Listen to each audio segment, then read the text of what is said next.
What is up, For Honor family? I feel like we are inching closer and closer to discovering who the next Outlander hero is before we get any more teases of information from the For Honor team. By the time this video is over, I believe we'll take a step forward in figuring out who the next female hero will be inspired by and what weapon she will use. And to think, all of what you're about to hear in this second Outlander Hero Thoughts video was spurred on by an outline in the Battle Pass. Here we go.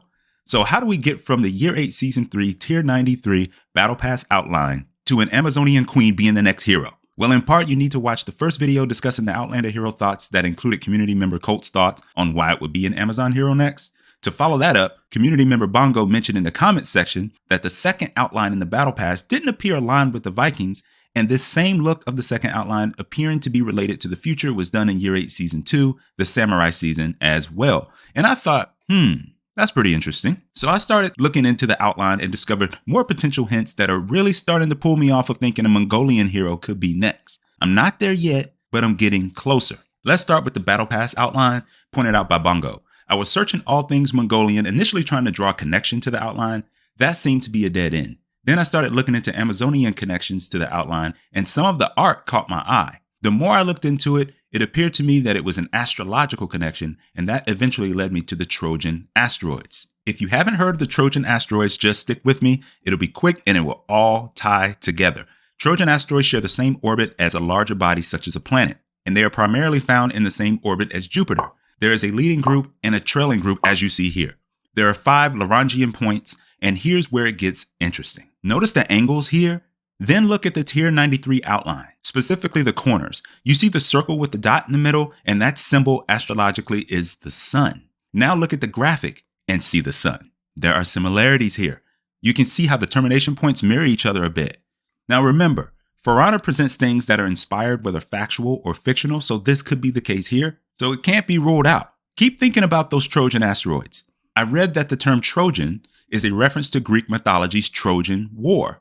And the asteroids near L4 and L5 are the 2 warring camps in the story. Those that are near L4 belong to the Greek camp, and those near L5 belong to the Trojan camp. A lot of asteroids are named after mythological names, and the asteroid names actually stay true to the camp they belong in. The only 2 exceptions are the Trojan 624 Hector, that's on the Greek side, and you know that should be on the Trojan side, and 617 Patroclus, that's on the Trojan side and should be on the Greek side. Also look at the connection points on the side of the outline. These are called oppositions. They signify a relationship that can be oppositional, and we know this female hero that's coming is a villain. Also notice the trine. The trine represents a 120-degree angle, which when you add up the Greek and Trojan side, that is what they equal, 60, 60, 120. So I do think there could be some truth to this Year 8 Season 3 Tier 93 outline being astrology related, and therefore having some Greek mythology ties. I needed to say all that to set you up for this. It is looking more likely that the devs will go with an Amazonian hero next,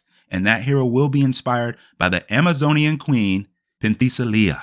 There are a couple of things pointing me to this. One may be a little looser than the other, but that other made my eyes open a lot wider. So one of those points is a Trojan L5 asteroid. That was the last asteroid named by Victor Noir in 1887 in Germany. Hopefully I got that name right, pronounced it right. It is asteroid 271, named after an Amazonian queen, Penthesilea. So think about it. This Year 8 Season 3 Tier 93 outline has these astrological ties to the Trojan War, and now you know there's an Amazonian queen that has an asteroid up there with all the other named asteroids from mythology. That's gotta be something, right? If you're still on the fence right now, just keep watching. I still have the biggest tie-in coming up that made me go back and think even more about these astrological tie-ins. I think you may do the same as well. So let's further tie this together. Who is Penthesilea? She is the daughter of Ares, the god of war, and Otrera, founder and first queen of the Amazons. She had 3 siblings. She was an Amazonian queen during the Trojan War and led her armies into battle against the Greeks during the Trojan War. It was during this war where that fierce warrior Penthesilea was slain by Achilles. Achilles was actually really bothered that he had to take Penthesilea's life. And that's one account. I also read she was slain by Neoptolemus. I don't know if I'm saying that right, Neoptolemus, but most say Achilles. One game-related side note, Penthesilea did appear in Total War DLC in 2020, but she didn't look to have her weapon of choice in this DLC. You see here, she has a spear. According to Ovid's writings, who is Ovid you're asking? Ovid was born Publius Ovidius Naso. He was born into a wealthy Roman family and became the most distinguished poet of his time. So there you go. Now, according to Ovid's writings, an axe was her weapon of choice, along with her shield. And more specifically, Ovid stated it was a double axe. Remember that, y'all, double axe. Now, that was a big reveal for me and made me think about the Year 8 Visions video again. Why? Because it ties with what we saw in that video. They quickly show someone having a double-edged axe, or double axe, as Ovid called it. You might be thinking, well, maybe this could have been Hito's axe. But I don't think so. Here's why. Hito uses a Masakari, aka Ono axe. Here's some For Honor backstory for you. For Hito's weapon, the devs wanted the weapon to have weight, especially since it was going to be a heavy class hero. They also wanted to differentiate it more between other heroes that had an axe. So they initially mirrored it to have another side. They stated it on the dev stream. So it's very. And the Masakari is a real weapon, but you guys tweaked it a little bit, right? Yeah, we took some liberties. Yeah. We have a lot of axes in the game, and for this one, for example, we came up with the double blade, which the character is kind of heavy, and it was also a way to place some weight in there. But for the concept artists, for example, we have a lot of surface. They can knock themselves out just because it's a big surface, and they can be very creative. Nice. So we'll check them out later. Yeah, that's the Ono, or the Masakari, is a one-sided weapon, so the blade is only on one side.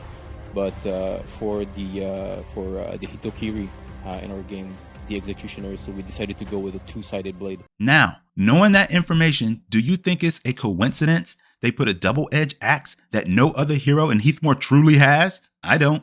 This For Honor team usually doesn't do things by accident. And I say usually because most of us remember the White Bone Spirit armor for Zanhu. That was an accident. But in this case, I believe this was a purposeful clue that I honestly didn't put much thought into until now. If you're still questioning it, take a look at this statue of Penthesilea from the Louvre Palace. Look in her right hand.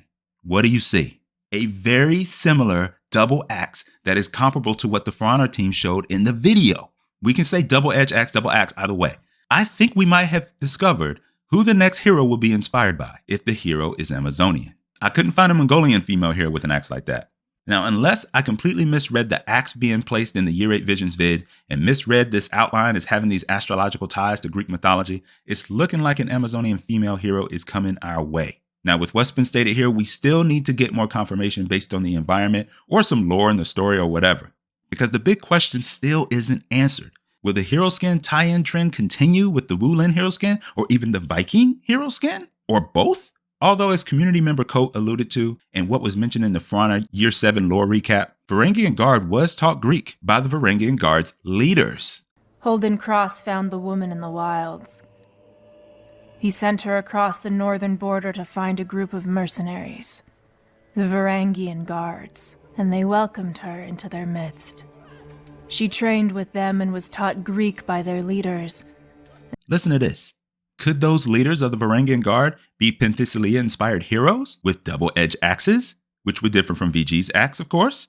It seems more and more plausible. We'll have to wait and see how it all turns out once those skins come out, and also what ends up turning our heads next in the game, because you know something will. But I do believe we are getting closer. I know a lot of you want specific heroes. I know the Wulin need love. But that's going to have to wait until Year 9, y'all. We already know that, at least Year 9. So what do you think about this? Do you think we are getting an Amazonian hero next now? Do you think she will be inspired by Penthesilea? But that's all I have for this one. I hope you enjoyed the speculation. Thank you for taking the time out today to stop by the channel. I appreciate you for that. Until next time, peace.